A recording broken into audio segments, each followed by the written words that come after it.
이 시간에 느헤미야 9장 31절에서 38절 말씀까지 하나님 말씀 전하겠습니다.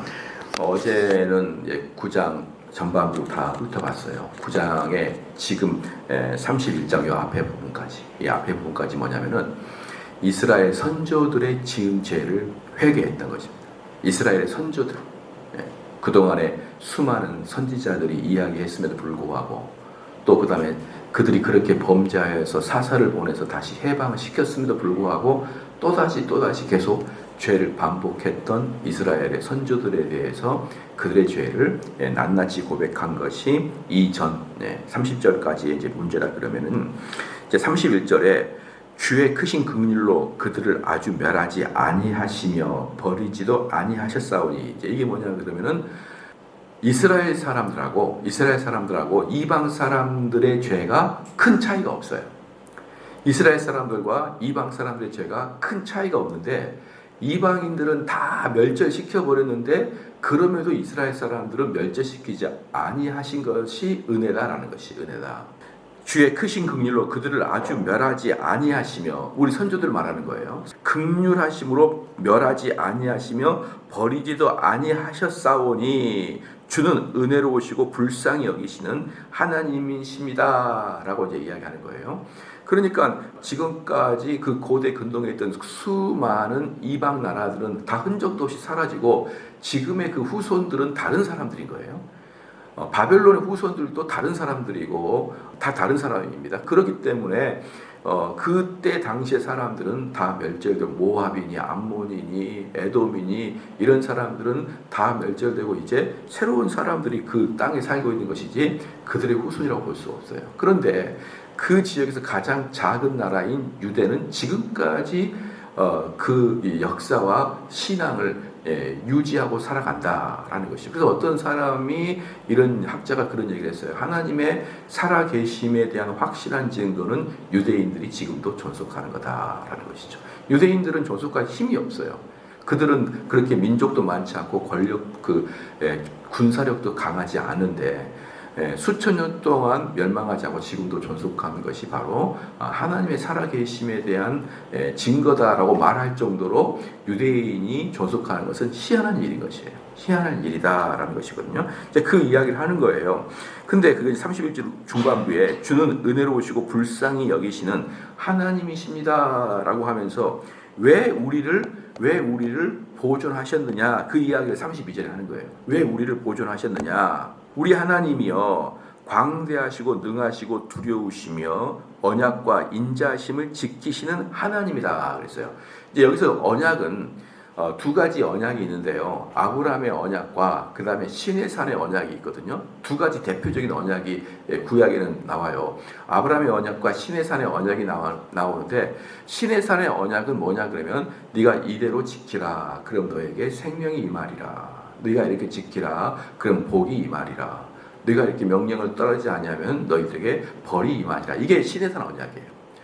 그렇기 때문에 시내산 언약대로 우리가 산다 그러면 이 땅에서 우리는 슬픔을 이기고 살아갈 수가 있는 거예요.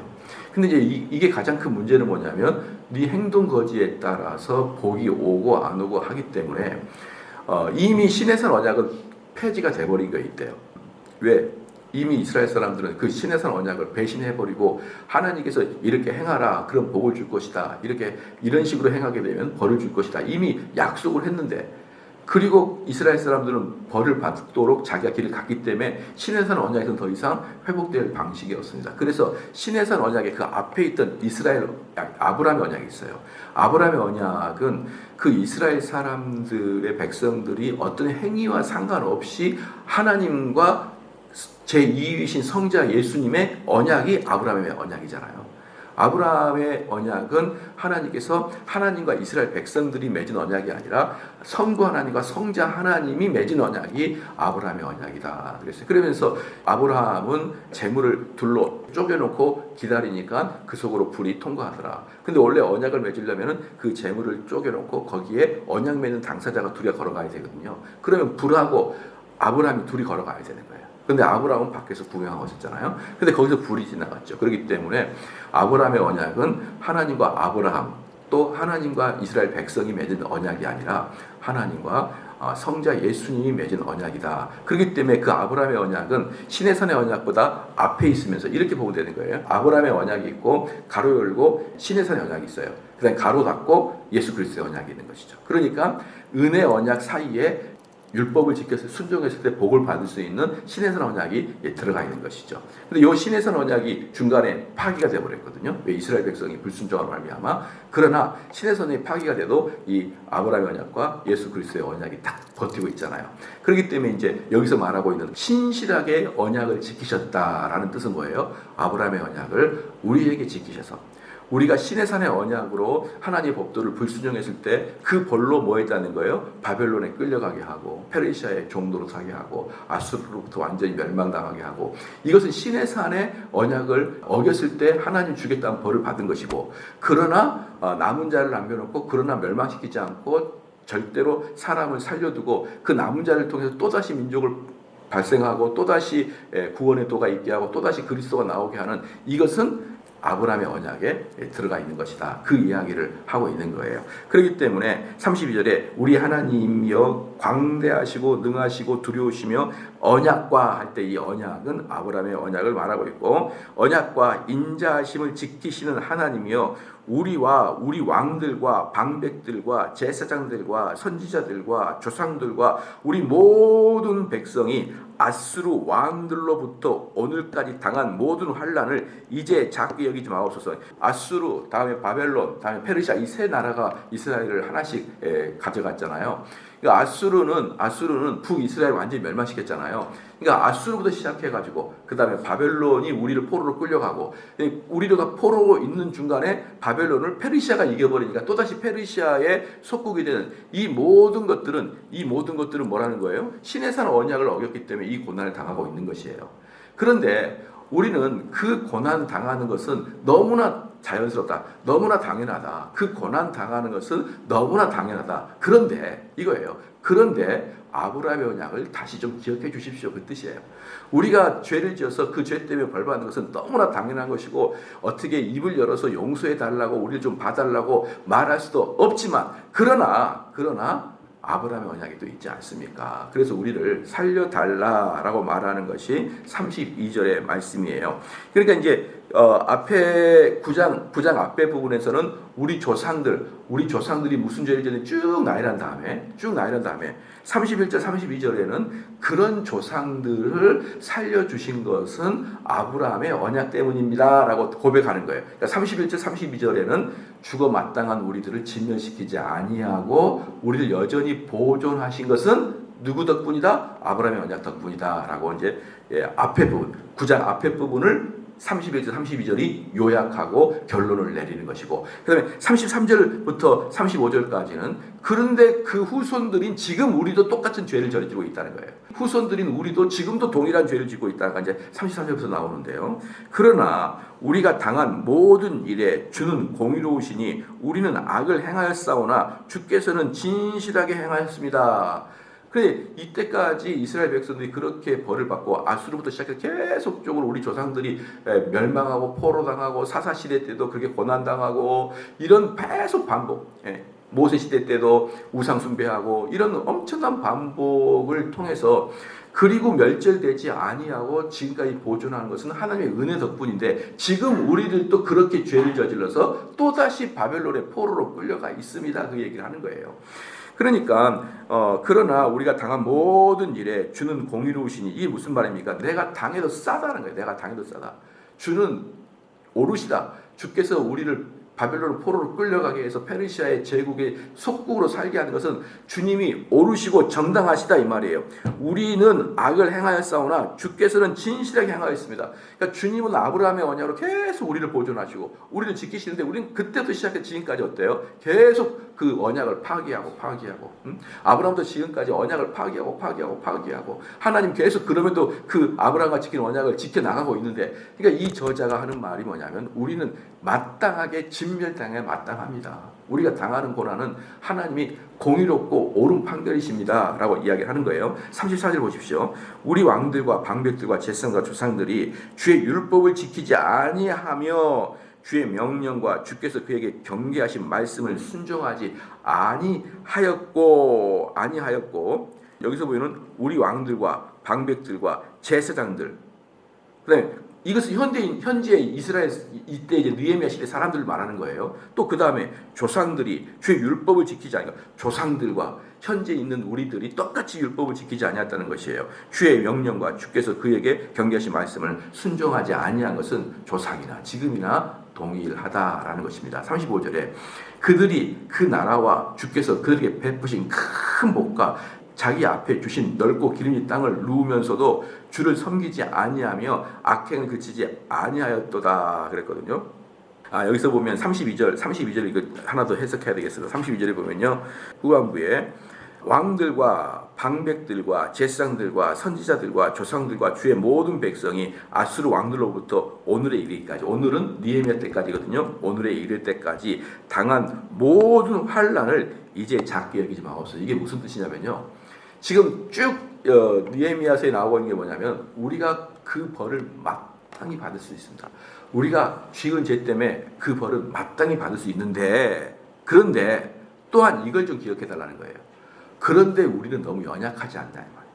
그러니까 우리가 받은 벌은 마땅한데, 하나님이 주시기에 마땅한데 그 벌을 받는 우리는 너무 힘들다는 거예요. 그게 우리가 마저 마땅하는데 그럼에도 불구하고 우리의 연약함 때문에 그 벌이 너무 힘듭니다. 그러니까 그 벌을 더 이상 강한 것을 주지 마십시오 이거예요. 아수르, 바벨론, 페르시아 계속 파도처럼 밀려와가지고 계속적으로 우리 선조들부터 시작해서 우리의 때까지 말을 듣지 않고 살아서 하나님이 계속 강력한 파도로 우리를 괴롭히고 벌을 주는데, 그 벌은 형법에 의하면 마땅히 우리가 진멸을 당할 벌이지만, 그러나 우리 입장에서는 연약함으로 그게 너무 아프니 이제는 더 센 것을 주지 마옵소서라고 그렇게 이제 기도를 하고 있는 것이에요. 이제 그러면서 35절에 그들이 그의 나라와 주께서 그들에게 베푸신 큰 복과 자기 앞에 주신 넓고 기름진 땅을, 여러분들이 이스라엘 놀러 가보면 알겠지만 한국과 비교할 수 없는 기름진 땅이 있어요. 그래서 이스라엘은 그 고대 근동에서 제가 지난번에 설교했지만요, 모든 곡창의 수출지가 이스라엘이에요. 다른 나라들은 그렇게 작물이 잘 재배가 안 됩니다. 척박해가지고. 그래서 그 고대 근동에서 제일 곡물이 많이 나온 곳이 이집트. 이집트의 나일강 주변이 범람했을 때 영양분 있는 토양이 엄청나게 넓게 깔려 있고, 그 다음에 이제 북쪽으로 왔을 때 이스라엘이거든요. 그 이집트는 밀과 이런 것들, 이렇게 곡식들이 엄청나게 많이 자란다 그러면요, 이스라엘은 과일, 포도, 올리브 이런 것들이 엄청나게 자라는 거예요. 그러니까 이제 그것들을 막교환하고 수출하고 이러면서 큰 도를 얻게 되는 거거든요. 그러니까 이스라엘은요, 여러분이 생각하는 것처럼 그렇게 척박한 땅이 아니라 엄청난 곡창지대 기름진 땅이 있어요. 그런데 자기들이 애굽에서 430년 종살이 하다가 그렇게 젖과 꿀이 흐르는 땅에 왔습니다.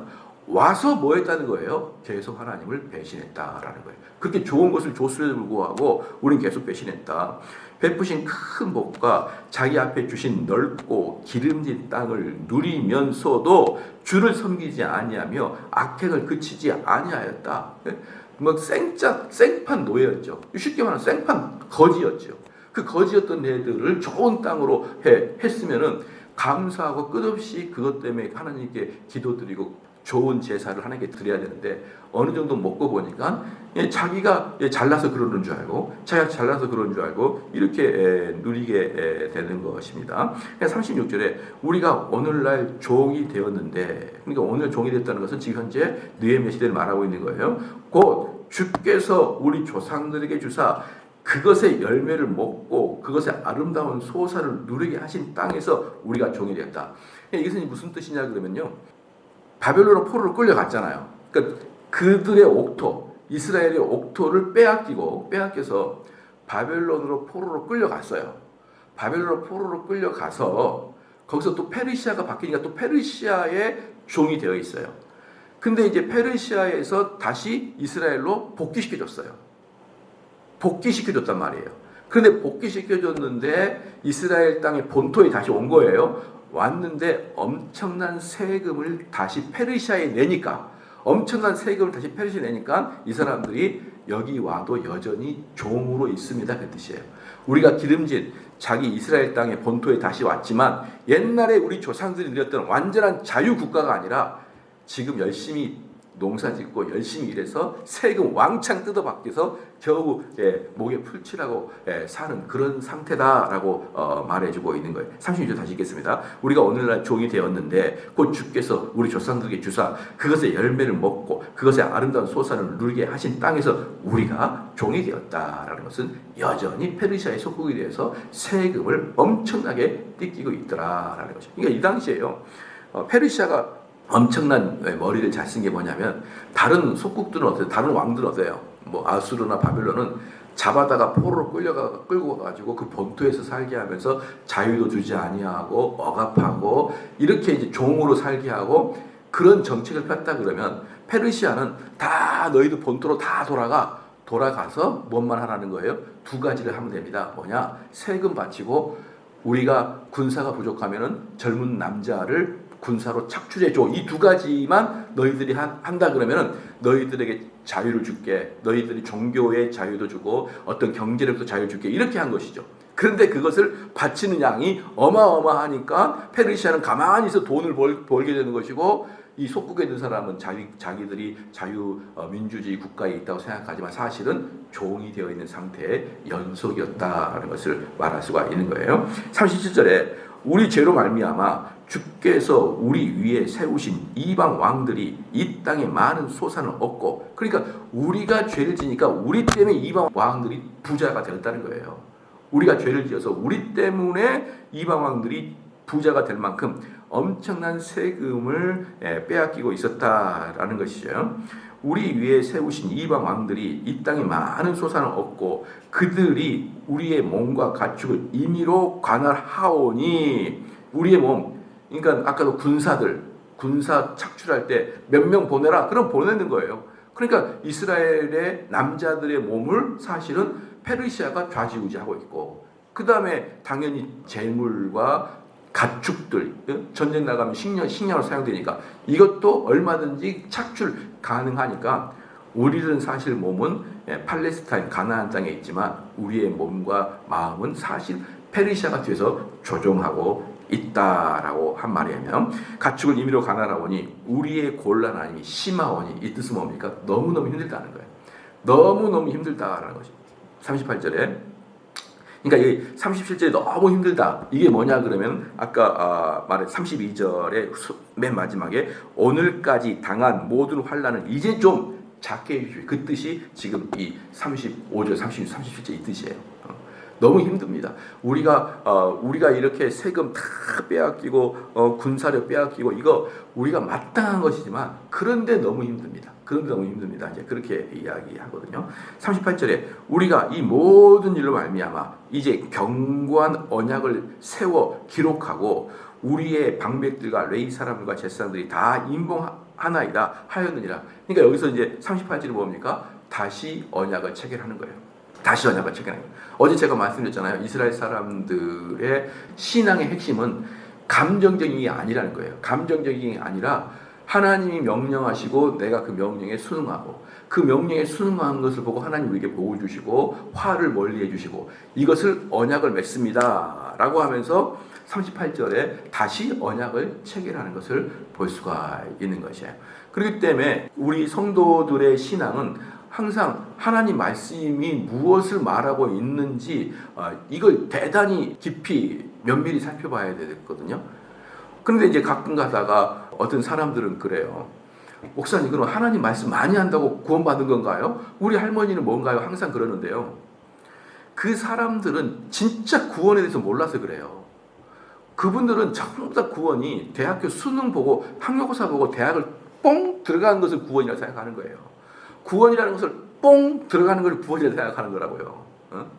근데 제가 늘상 얘기했지만 구원을 뻥 들어가는 것은 중생이고 중생은 구원의 시작이에요. 시작. 근데 많은 사람은 구원을 뻥 들어가는 중생을 구원의 모든 걸 다 이뤘다고 생각하는 거예요. 근데 구원은 중생이 이제 시작이거든요. 그럼 구원에서 진행되다가 어느 것이 아주 우리 삶에 쫙 깔려 있냐면은 성화와 견인이라는 것이 우리 삶 전반부까지 걸려 있는 게 다 구원이에요. 여러분 아시겠습니까? 구원이 죽어서 천국 뽕 가는 게 구원이 아니에요. 그 머리 좀 여러분 비워주시기 바랍니다. 그래야 여러분이 구원이 뭔지 알아요.